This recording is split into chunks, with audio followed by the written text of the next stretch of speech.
Hello दोस्तों, मैं JP आनंद math परिवार में आप लोग को स्वागत है। आज हम लोग भूगोल का परिचय पार्ट 2 देखेंगे।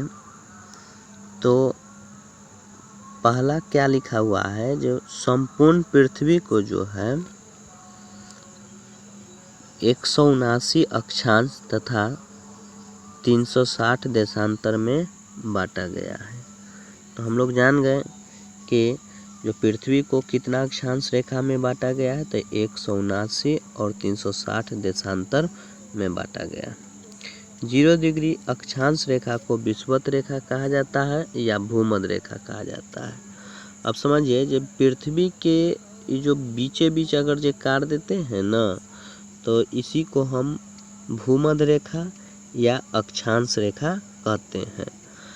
तो इसको काटते हैं तो ऊपर जो होता है उत्तर भाग होता है और नीचे दक्षिण भाग होता है। तो ऊपर उत्तरी भाग को उत्तरी गोलार्ध कहते हैं और नीचे दक्षिणी भाग को दक्षिणी गोलार्ध कहते हैं।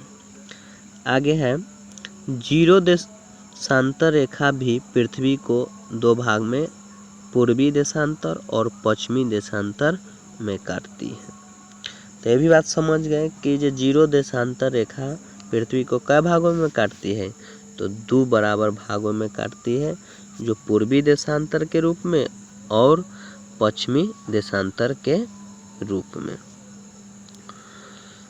देखिए, देशांतर समझिए जी पूरब से पश्चिम की ओर खींचा हुआ रहता है। जैसे ये अभी हम खींच रहे हैं, ये पूरब से पश्चिम को, तो जो है देशांतर है, सॉरी अक्षांश है।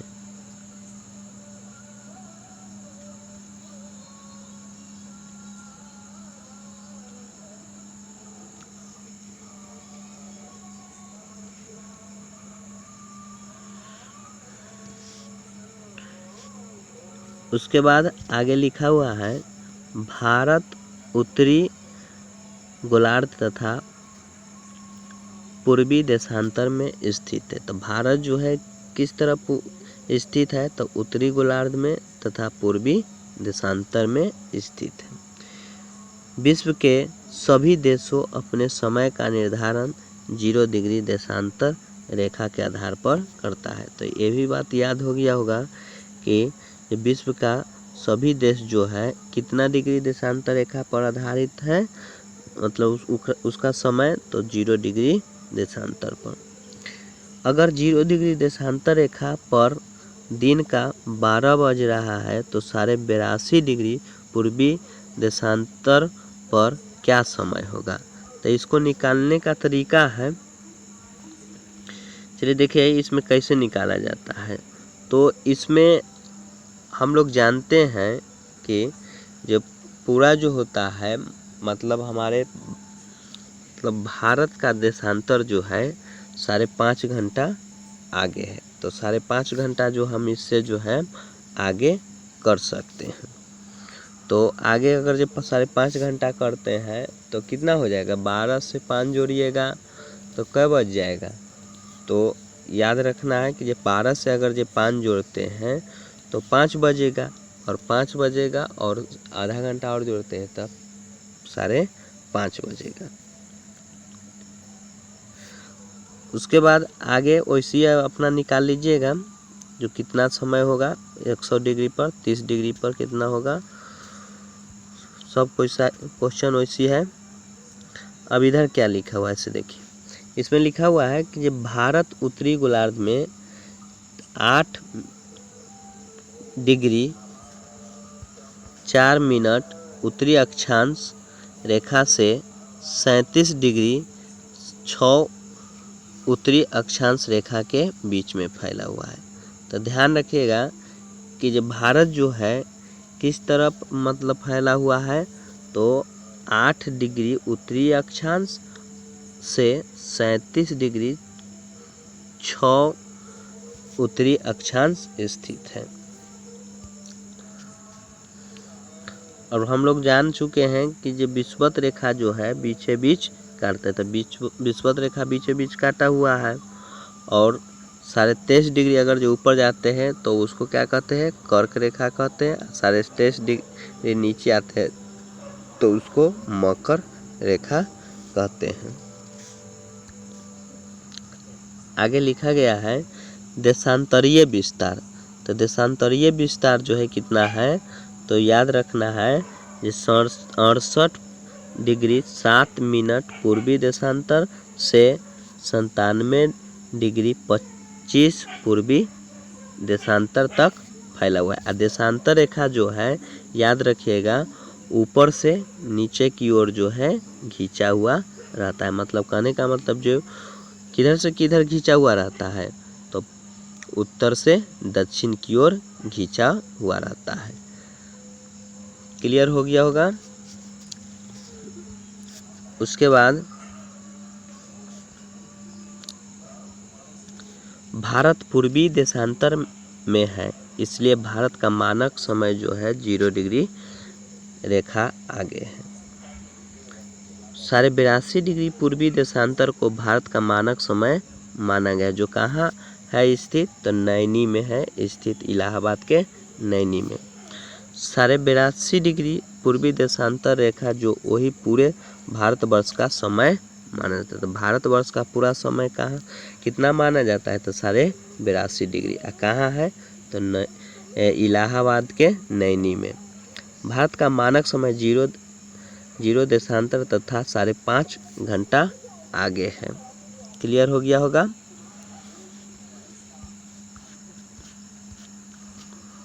उसके बाद कर्क रेखा के बारे में हम लोग समझते हैं। तो कर्क रेखा अभी हम तुरंत बोले हैं कि जो कर्क रेखा जो होता है 23.5 डिग्री ऊपर जो उत्तरी अक्षांश होता है उसी को जो है कर्क रेखा कहा जाता है। कर्क, और यह भारत का लगभग मध्य से जो है होकर गुजरता है, जो 2 बराबर भागों में भारत को जो है उत्तरी भारत और दक्षिणी भारत में विभाजित करता है। कर्क रेखा 8 राज्यों से होकर गुजरता है। अब ध्यान रखिएगा कि गुजरात, राजस्थान, मध्य प्रदेश, छत्तीसगढ़, झारखंड, पश्चिम बंगाल, मिजोरम। इसका कोडिंग क्या है, तो गरम, छाछ, पी, तृप्ति मिलेगी। तो ग से हो गया गुजरात, र से राजस्थान, म से मध्य प्रदेश, छा से हो गया छत्तीसगढ़, झ से झारखंड, पी से पश्चिम बंगाल, तृप्ति से क्या होगा, तृप्ति मिलेगी। तो तृप्ति मिलेगी तो याद रखना है इससे होगा मिजोरम।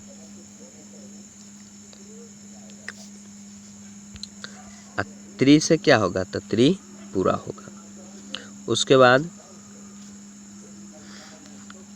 कर्क रेखा के उत्तर में राज्य स्थित है। तो कर्क रेखा के उत्तर में ध्यान रखना है जो हिमाचल प्रदेश स्थित है, पंजाब, उत्तराखंड, हरियाणा, उत्तर प्रदेश, बिहार, सिक्किम, अरुणाचल प्रदेश, असम, मेघालय, नागालैंड, मणिपुर स्थित है। और दक्षिण में कौन कौन स्थित है, तो महाराष्ट्र, गोवा, कर्नाटक, केरल, तमिलनाडु, आंध्र प्रदेश, तेलंगाना, उड़ीसा।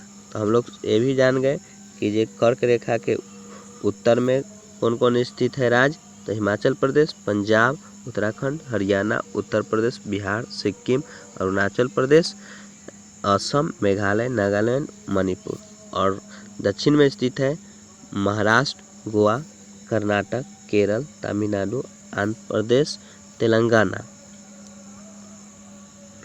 उसके बाद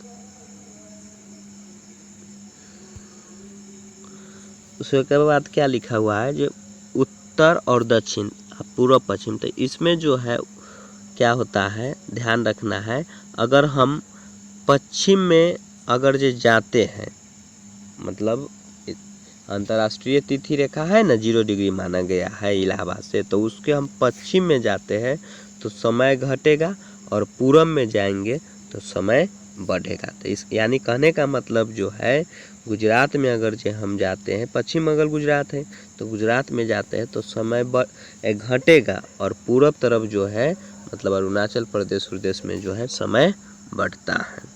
याद हो गया होगा ये बात के, समझ गए होंगे अच्छी तरह से। उसके बाद है राज्य जिनसे होकर गुजरते थे, ये सब तो पढ़ ही लिए हैं।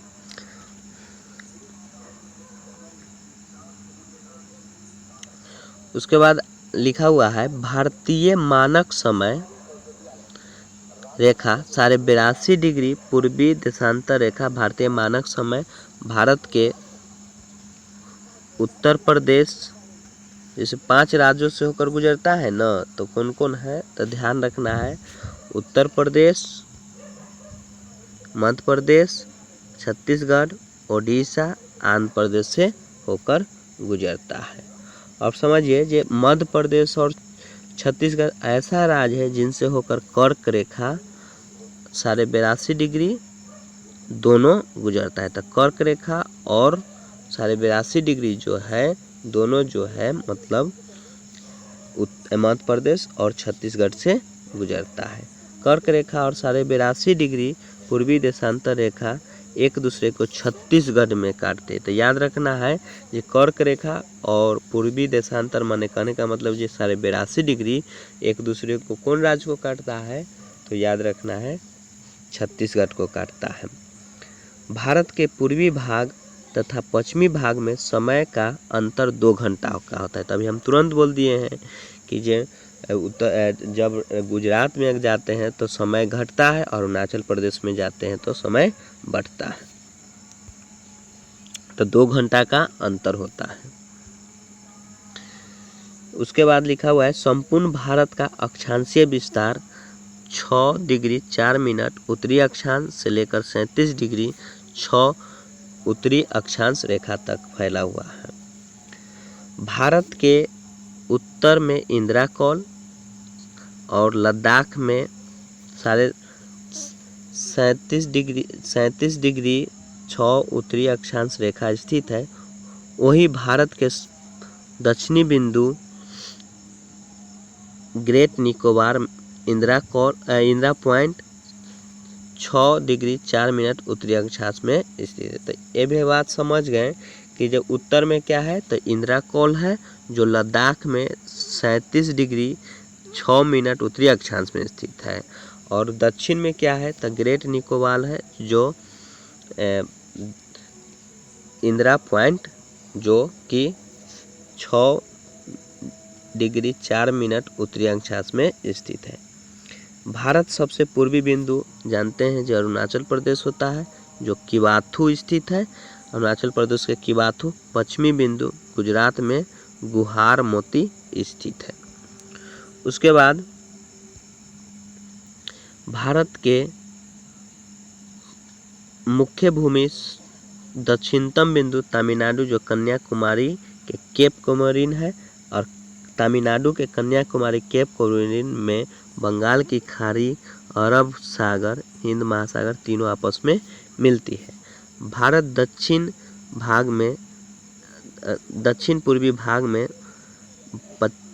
बंगाल की खाड़ी में अंडमान निकोबार द्वीप समूह स्थित है। तो ये भी बात समझ के जो बंगाल के खाड़ी में क्या स्थित है तो अंडमान निकोबार द्वीप समूह स्थित है। भारत के पश्चिमी भाग में अरब सागर स्थित है। अरब सागर में लक्षद्वीप है। तो लक्षद्वीप कहाँ है तो अरब सागर में स्थित है। भारत का मालाबार तट तथा लक्षद्वीप के बीच में सागरीय भाग है जो लक्षद्वीप सागर कहा जाता है। तो मालाबार तट और लक्षद्वीप के बीच में कौन सागर है तो लक्षद्वीप सागर है। भारत के 9 समुद्री राज्य सीमा बनाता है और 19 जो है सीमा नहीं बनाता है।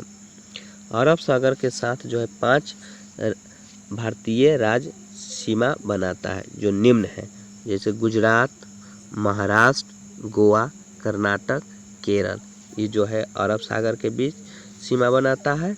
तमिलनाडु और श्रीलंका के बीच मन्नार के खाड़ी स्थित है। तो तमिलनाडु और श्रीलंका के बीच कौन सा खाड़ी स्थित है तो मन्नार की खाड़ी स्थित है। उसके बाद आगे है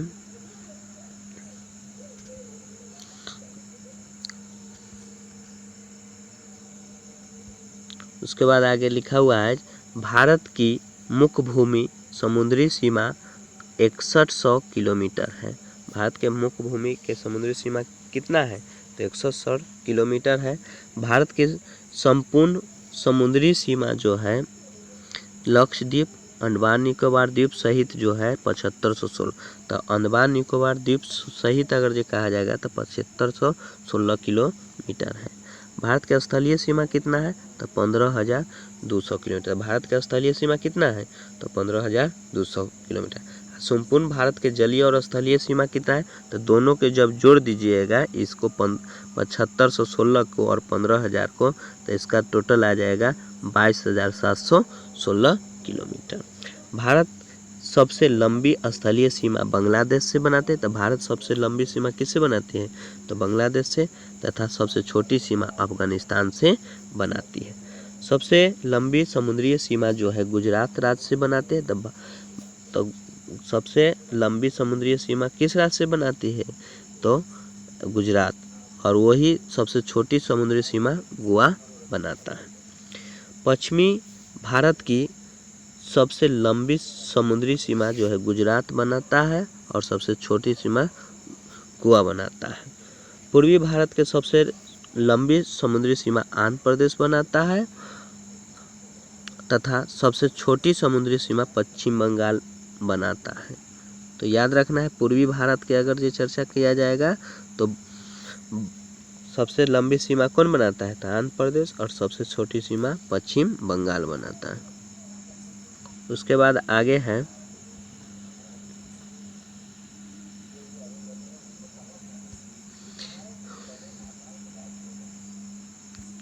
बाद आगे है बांग्लादेश। भारत बांग्लादेश के साथ जो है 4096 सीमा बनाता है, जो 5 राज्यों से होकर गुजरता है। जैसे पश्चिम बंगाल बांग्लादेश से सीमा बनाता है, असम, मेघालय, त्रिपुरा, मिजोरम। तो कौन कौन कहे? पश्चिम बंगाल, असम, मेघालय, त्रिपुरा, मिजोरम। बांग्लादेश सबसे लंबी सीमा जो है पश्चिम बंगाल से बनाता है। तो बांग्लादेश जो है सबसे लंबी सीमा किससे बनाता है? तो पश्चिम बंगाल से। त्रिपुरा एक ऐसा राज्य है जो तीनों तरफ से बांग्लादेश से घिरा हुआ है। तो याद रखना है, ये त्रिपुरा एक ऐसा राज्य है जो तीनों तरफ से बांग्लादेश से घिरा हुआ है। चीन। भारत दूसरी सबसे लंबी सीमा जो है बनाता है कौन? तो चीन। भारत के साथ भारतीय सीमा की लंबाई, चीन के साथ भारतीय सीमा की लंबाई कितना है? तो 3488 किलोमीटर का जो मैक-मोहन रेखा निर्धारण करता है। तो पूछा जाएगा कि जब भारत और चीन के साथ जो है कौन सा रेखा सीमा बनाता है? तो मैक-मोहन रेखा। मैक-मोहन रेखा का निर्धारण 1914 में किया गया था।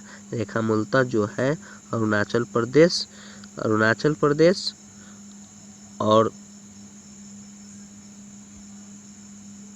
और चीन के बीच सीमा बनाता है। अरुणाचल प्रदेश को पहले नेफा कहा जाता था। नेफा का फुल फॉर्म क्या होता है? North east frontier agency. तो नॉर्थ ईस्ट फ्रंटियर एजेंसी जो है नेफा का फुल फॉर्म होता है। थैंक यू, धन्यवाद। वीडियो अगर अच्छा लगा होगा तो चैनल को सब्सक्राइब करें और दोस्तों के साथ शेयर करें।